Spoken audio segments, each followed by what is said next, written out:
In today's video, I will show you how to add text-to-speech in CapCut PC. Okay, so first of all, you need to come here on text and add the text you want to transform in audio. So I will put, hey, I'm from Learn Mode. This is the text I want to transform to speech. So okay, after writing your text, come here in text to speech, and now you can choose your voice. I will choose this one. You just need to click this button, generate speech.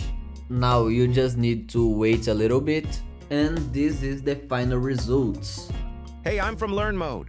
You can also select your text right here and come here on custom voices and create your own custom voice with 10 seconds of audio. If this video helped, make sure to like and subscribe.